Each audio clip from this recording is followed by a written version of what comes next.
Well, thanks for walking with us again through Holy Week. Today we've come to a day known as Good Friday. And Good Friday, very similar to Palm Sunday, has its label due to not necessarily the things taking place on that day, but what those things would accomplish. If you remember, Palm Sunday has a heading also of the triumphal entry of Jesus into Jerusalem. And it wasn't a triumphant day, it's triumphant because he is the King of Kings and he would triumph over death. This Friday is called Good Friday, not because of the physical things that take place in the Jesus' life or in the life of his disciples. It's good because of what Jesus going to the cross would mean for you and for me. If you remember last time in Matthew's account, Jesus was brought before the religious leaders, and they're trying to find all these things to accuse him of. The problem was they couldn't find anything.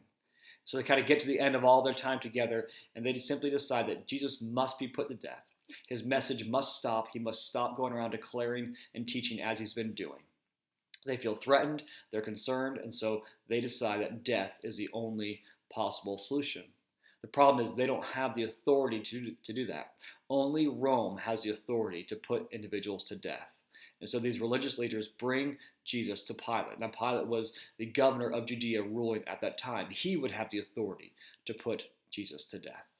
And so Pilate is with this crowd, and Matthew tells us that he knows it's simply out of envy that the religious leaders have this motivation to put Jesus to death. There's really nothing wrong that Jesus has done, and Pilate even spends time talking with Jesus, trying to get to the bottom of this, and he can't find anything. So, what does he do next? Well, he brings Jesus to the crowd. Now, it was a custom at that time of year to release one of these captives to the public, to give them freedom. And it really was a gesture of just goodwill, trying to keep good relations, showing that Rome was gracious at times. And so Pilate brings two individuals before the crowd, Barabbas and Jesus. And he says, here are your options. And the religious leaders are stirring the crowd up, and they kind of create this call to crucify Jesus, to free Barabbas. And Pilate, he says, well, what has he done? And there's no good answer. They just cry all louder, crucify him, crucify him. And so Pilate does what they ask him to do. He gives them what they want, and he washes his hand of this event. Now, Pilate is not totally innocent because ultimately he did send Jesus to the cross. But what he wants to convey to the crowd who are gathered there, this mob mentality who was declaring to crucify Jesus, was that he was not the one who said, crucify him, though actually he was the one given the authority to do so. Well, at that point, Jesus is taken, and he's mocked. He's beaten, a horrific beating, not once but twice. And one of Rome's procedures was to take this whip that had glass and metal in it and wrap it around the individual's back and pull it back off. And Jesus endured this suffering. His flesh was torn from him, likely exposing nerves, muscles, tendons, if not bones. He's then taken by other soldiers, and this crown of thorns is twisted and placed on his head, and it's not snipped neatly as we see it often. It was rugged and jagged, and it was jammed down on the head of Jesus. This robe was put on him, and they mocked him. They spit on Jesus. They hit him over and over. And once these soldiers decide they've had their fill, they take and they put clothes back on him. They take him, give him his cross, and they lead him to this hill called Golgotha.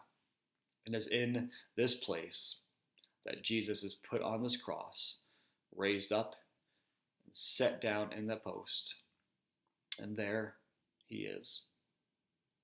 It's not enough just to be hanging on a cross, but while that continues, Jesus is he's mocked.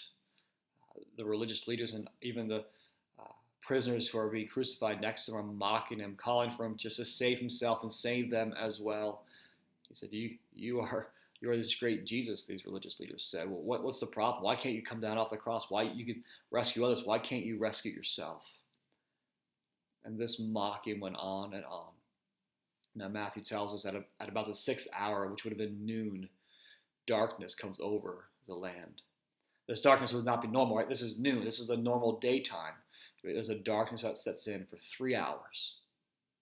At the end of that time, Jesus cries out, my God, why have you forsaken me? And this is not a question of wonder. Jesus has always known what his life was to be about. His life was to be about going to the cross. But this is a declaration of all that was taking place. This forsaken was at the perfect fellowship between God the Father and Jesus was being disrupted. This fellowship that Jesus had known eternally, this perfect relationship that Jesus had always known with the Father, was now being broken as Jesus took on the wrath of God for the sins of his people, for the sins of you, the sins of me, the sins of his people. Jesus did not deserve this. He's never experienced this. Again, he knew what his whole life was to be about. We know that because in the Garden of Gethsemane, he prayed about this. And in this moment, the wrath of God is being pressed out and poured out upon Jesus. And he said, my God, why? But he knows why.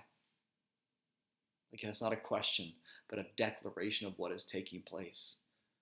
At the end of that suffering, at the end of that time, Jesus yields up his spirit. He gives it up, and he dies. And on his death, Matthew says, the curtain in the temple was torn from top to bottom. This is a curtain between the holy place and the most holy place. This is a curtain that the high priest would be able to go in once a year. It says that was torn from top to bottom. And that's very significant. That was signifying the removal of the separation between God and people. Matthew says the earth shook, rocks split, tombs were opened, saints were raised. And that nearby, there was the centurion who's watching this entire event take place, simply says, this was the Son of God. Well, Jesus is graciously taken down off that cross by the request of a man of Joseph of Arimathea, who has a tomb, and Jesus is taken to that tomb, and his body is laid in that tomb, and that new tomb never used before, which is the fulfilling of Isaiah 53:9. Now, all of Jesus' life, all of these moments that led up to his cross, and yes, the cross of Christ, were all told in advance. Genesis 3 tells us that there will be a day where Jesus would come. Right? When he gives the declaration of the consequence of sin to Satan, he says to Satan, there'll be one who will you'll bruise his heel, but he will crush your head. And this is Jesus. This is not just a myth. This is not just a story. This is the reality that God did step into time, that Jesus took on flesh, lived the perfect, sinless life that he lived, endured suffering, endured torture, endured mocking. It was not pleasant. It wasn't a joyful thing. It was brutal. And all of this led to that cross where Jesus died. He did not fall asleep. He did not become unconscious. He died. And upon his death, he took on the entire wrath of God for the sins of his people, so that we could experience forgiveness. And as Jesus walks into death, into this moment where his physical body dies, there is silence.